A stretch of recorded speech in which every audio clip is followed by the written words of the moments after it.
The founding father of sociology, Imail Durkheim, has regarded language as a social glue. He says language leads to shared symbols and also promotes collective consciousness amongst communities. Language also builds trust, shared meanings, and also a sense of solidarity amongst the communities who speak a common language.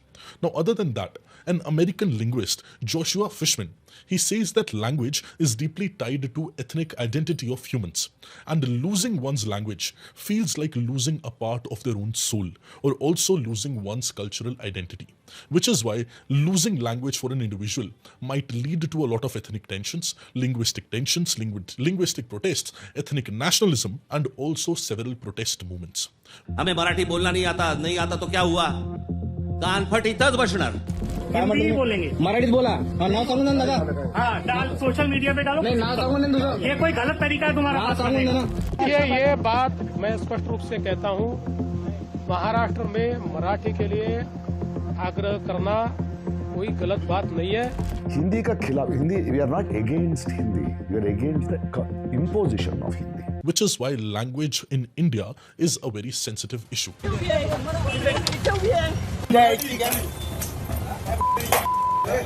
And not just in India, but worldwide, language still remains a very contentious, debatable, and sensitive issue at large. All of you know really well that India is a land of diversity, especially linguistic diversity.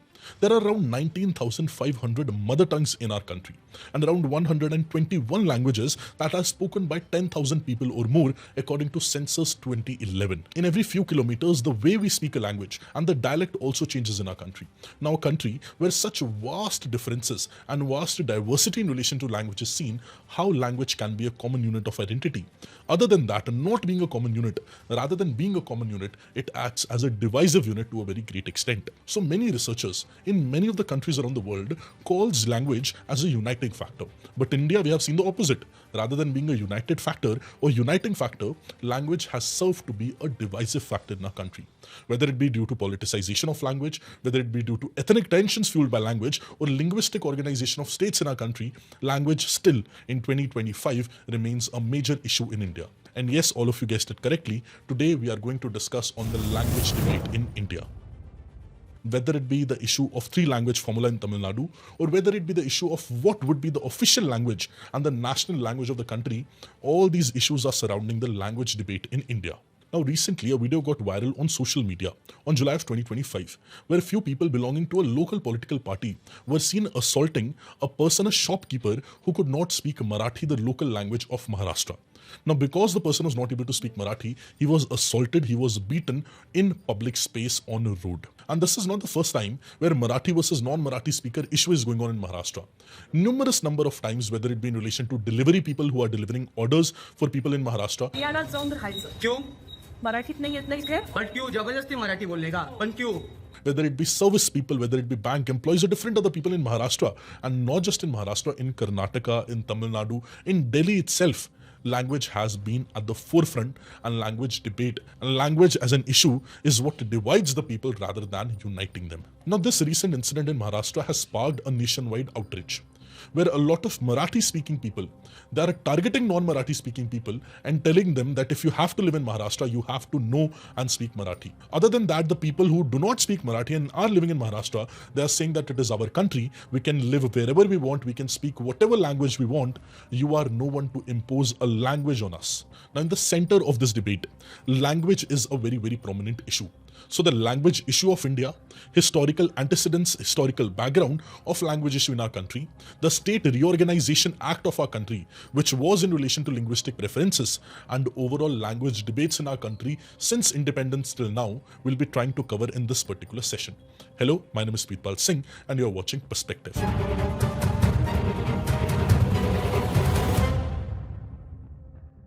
Now, to give you a fair bit of idea, this is not just an issue which is secluded to Maharashtra altogether.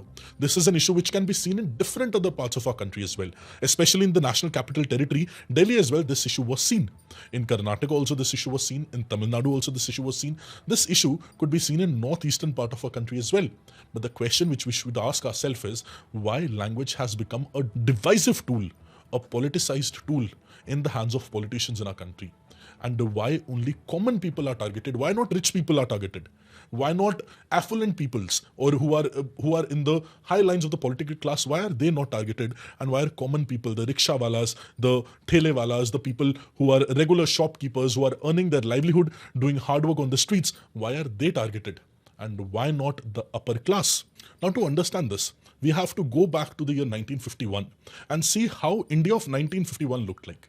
If we see the states in 1951, they were divided into 4 categories, 4 parts. Part A, Part B, Part C and Part D. So there were states which were divided into 4 different parts, and reorganization of states hasn't happened till now. Eventually there was a call to reorganize the states to balance the administrative, cultural and economic and political factors in all of the regions as well. Now many people from different quarters of the country demanded the states to be reorganized on linguistic matters, on linguistic parameters, which means that certain section who speaks a common language should be granted statehood and should be carved out as one single state.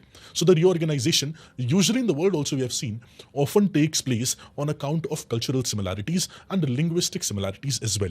In 1950s, there were widespread protests by Pottu Siramallu, who eventually died in December of 1952. And after that, the first linguistic state of India was formed, that is Andhra Pradesh, which was carved from then Madras. So in 1953, Andhra Pradesh was formed, carving it out from Madras Presidency or Madras State. And eventually, if we see the transition of state reorganization, it can be seen by appointment of 3 particular committees. The first committee was the Dhar Committee, which was constituted on June of 1948. Now, this Dhar Commission for State Reorganization, it outrightly rejected the idea of organizing provinces solely or primarily on linguistic grounds. So they rejected this idea, and he suggested that states should be made on the basis of geographical continuity, financial self-sufficiency, administrative convenience, and future development capacity rather than linguistic provisions. And eventually after that, in December of 1948, another committee was formed which was known as JVP Committee. That is, the members of this committee was Pandit Jawaharlal Nehru, Sardar Vallabhbhai Patel and Congress President Pattabhi Sitaramaiah. Now this particular committee also shifted their focus from linguistic factors to factors like security, unity, economic prosperity for formation and reorganization of different states. But still the solution could not be reached because there were widespread protests in different areas of our country who were demanding states to be reorganized on the basis of linguistic parameters, on the basis of a particular language, on the basis of cultural identity associated with a particular language. Which is why the government of India in 1953 had to appoint a new committee known as Fazal Ali Committee. Now the main recommendation of the Fazal Ali Committee was that it accepted language as one of the bases for state reorganization, but it outrightly rejected the idea of one language, one state, and said that concept could not be implemented in the country. But yes, language can be taken as a way, as a metric for formation of new states. And factors which would be considered for state reorganization would be unity and security of the nation, linguistic and cultural homogeneity which became a part of it, and financial, economic and administrative considerations. And based on these recommendations, the historic State Reorganization Act of 1956 in the country came into play. Now, it created 14 centrally governed states and 6 union territories in the country. That was first major reshuffling of the states in our country. And now, after 1956, you will see over the years, the state landscape of the country will overall change a lot. For example, in 1957, the Naga Hill Song area was carved out of Assam as a union territory. In 1960, Gujarat and Maharashtra were carved out of Bombay. In 1961, Goa joined Indian Union, and with it, European colonization in the country in the subcontinent came to an end. In 1962, Puducherry officially joined and became a part of our union. In 1963, Nagaland was granted statehood, and in the year 1966, that was the year when Punjabi Suba was divided into Punjab, Haryana and Himachal Pradesh Union Territory. And it is the same time where Chandigarh was also created as a union territory. And this all happened in the year 1966. So within 10 years, a lot of different changes could be seen in relation to state reorganization by 1966. Now, eventually in 1971, Himachal Pradesh was given a statehood and a union territory, because earlier it was a union territory in 1966. 1971, it was given a statehood. Eventually in 1987, Mizoram, Arunachal Pradesh and Goa, these were the 3 new states which were established, with Mizoram and Arunachal Pradesh previously being the union territories. That was what happened in the year 1987.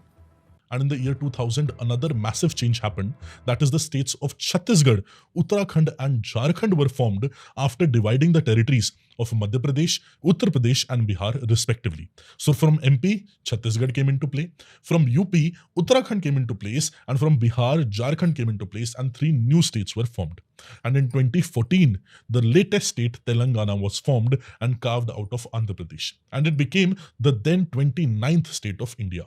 But after that, in 2019, because of the Jammu and Kashmir Reorganization Act, Jammu and Kashmir, which was earlier a state, was no longer a state, and Jammu and Kashmir and Ladakh were made separate union territories. So Jammu Kashmir, one union territory, Ladakh, another union territory. That is how the evolution of state has been in our country.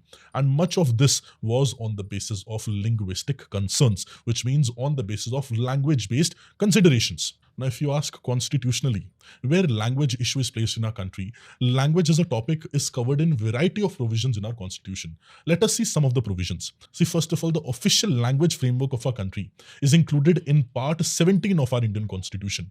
And under Part 17, Article 343 to Article 351 deals with the language used in the Union and the states. And if we see specifically Article 343, it talks about official language of the Union, that is India. Article 343 of our Indian Constitution declares Hindi in Devanagari script as the official language of the Union. It also allowed continued use of English for the official purpose as an official language for the first 15 years till the year 1965. But eventually after that, Parliament had to extend this provision indefinitely through the Official Languages Act of 1963 after widespread protests from southern states. So which means till today, Hindi and English remain the official language of our union, according to Article 343. Now there is Article 345, which deals with official languages of the states. And it allows the state legislature, this particular article allows the respective state legislatures to adopt one or more language in use in their state or Hindi as the official language. So any language which is used in their state, they can be adopted as the official language, or Hindi can be adopted as the official language of a state. And if you see Article 350B, it provides for a special officer appointed by the president for linguistic minorities to investigate linguistic right violations and recommend safeguards for linguistic minorities. That is Article 350B. And Article 351 gives a directive for the development of Hindi as a language, which means it directs the union to promote Hindi as a language and spread Hindi as a medium of instruction for all the elements in India's composite culture. And other than that, one important part of our constitution is Schedule 8, which includes the official languages of the Republic. Now, originally there were 14 languages in that Schedule 8, and currently there are 22 scheduled languages in this particular schedule, which is why if you hear anywhere that this language is a scheduled language, you should be very clear that it is a part of 8th schedule of our Indian Constitution. And what is the significance for a language to be included in the state's 8th schedule?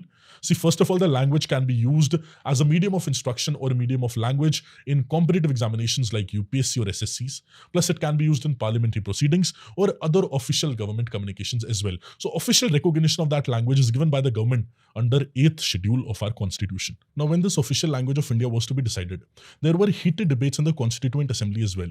And even before that, Mahatma Gandhi ji wanted Hindustani, that is a merger of Hindi and Urdu, to be declared as the official language of the Union. But eventually, Hindi was declared as the official language alongside English. And there was a lot of opposition to it, especially from the non-Hindi speaking states. And that is the time where we can trace back the Hindi versus non-Hindi people divide in the country. And that is from then onwards, it has created a lot of tussle, conflict, ethnic divide, a lot of people dying also due to language conflicts in our country. It can be traced back to this period. Also, you must also have heard of a language issue in relation to national education policy of the country as well. That is a 3-language formula, which was again recently in news. Now, this 3-language formula, which was presented initially in the national education policy of 1968, it was having the objective of promoting multilingualism, national unity, and administrative efficiency in the country, which is why it had certain criteria of what languages will be taught in Hindi-speaking states, schools in the Hindi-speaking states, and schools in non-Hindi speaking states. So the structure was that in Hindi-speaking states, Hindi, English, and a modern Indian language will be taught, preferably a South Indian language that will be done in the Hindi-speaking states. In non-Hindi speaking states, there would be the regional language which will be taught, and Hindi and English that will be taught. But you might ask, what is the problem? All the languages in Hindi states and non-Hindi states, the regional language is also given prominence in the non-Hindi speaking states. But the problem was that in 1968, Tamil Nadu refused to adopt this 3-language policy. And they came up with their own two-language policy where they will be teaching their regional language plus English. And no Hindi will be taught in Tamil Nadu region. And the reason given by Tamil Nadu was Hindi imposition on the locals. Now, a similar kind of three-language formula has been proposed in the National Education Policy of 2020. And again, Tamil Nadu has reiterated its stance and has passed a resolution against adoption of this three-language criteria or three-language formula. And because Tamil Nadu has taken this stance and taken this move, central government has withholded payments of hundreds of crores of Samagra Shiksha Abhiyan funding to Tamil Nadu as a state. So central government is also putting pressure on the state to adopt this three-language formula, but Tamil Nadu has very staunchly criticized the three-language formula. It said that our two-language formula of our native language, mother tongue, plus English language, that is good for the state and working well for the state. Now, since you have understood historically and this three-language formula controversy as well, let us come back to this Marathi versus non-Marathi language issue. See, the point and the position is very, very clear.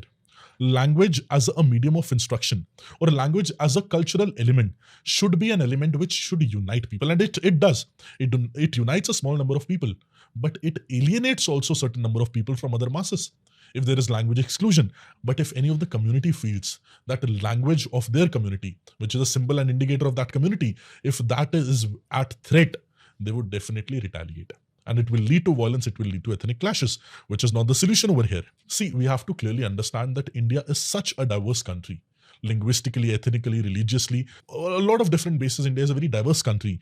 In our country, one language formula won't work.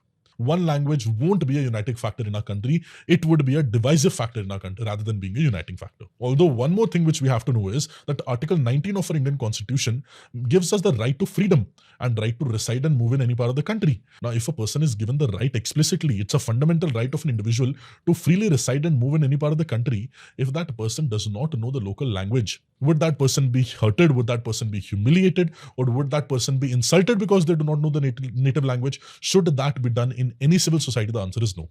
And India is a one common union. India is an indestructible union of destructible states. So states can be destructed at any point of time, but union is indestructible. And in such a union, if a person is freely moving in any part of the country, doesn't matter the language they speak, they should not be humiliated, they should not be discriminated against, and they should not be seen as alien people because all the Indians are brothers and sisters. So which means when I go to Tamil Nadu, when I go to Kerala, when I go to Maharashtra, when I go to West Bengal, or when I go to northeastern states, maybe I do not know their language, but does that mean will I disrespect their language? The answer is no. And will they disrespect my language, my culture? The answer is no. There should be a mutual respect for all the languages, mutual respect for all the cultures existing in our one single country, that is India. Now, there are different AI technologies which are used today for translations. Even our Prime Minister, when they go to another country, they use a translator. Even when our Prime Minister knows English, sometimes they talk to US President in Hindi, and a translator is used to translate from Hindi to English. So using a translator is not bad at all. It is already used in United Nations and international forums. So to have this language chauvinism or language-related ethnic violence is not a sign of any civil or progressive society at all. See, when Coldplay came to Maharashtra, or Katy Perry came to Maharashtra, or different pop stars, Michael Jackson came to Maharashtra, they were not told to speak in Marathi. They were appreciated in their own language itself, even when they were foreigners. But when an Indian citizen is living in Maharashtra peacefully, but not able to speak Marathi, why are they humiliated? Similar is the case in other states of our country as well. Also, one ironical thing is that the richest family in Maharashtra, and even in India, is Gujarati speaking. So is there anyone forcing these people who are rich, who are high in class, in economic class, is there anyone speaking against them? That should they also speak in local language? The answer is no. Which means there is a class-related dimension to it as well. And usually who's targeted? The poor class, the middle class is targeted in these issues, because at the core of it, this is politicization of language. Multiple political parties, regional political parties sometimes, they use language as a tool to garner votes and to use one particular people belonging to a particular, speaking particular language as vote bank politics, which eventually leads to violence, which eventually leads to clashes. So what we need to understand over here is that a better awareness and education among the masses is required. Until unless people are educated enough, people are mature enough to understand that language as a means is to communicate and is having a cultural identity. It should not be an identity where you fight against another culture. And this class-based angle which people have given to this language issue, that should also be done away with. Because this presents a very sorrow state of affairs of people in our country, masses in our country, and political parties in our country.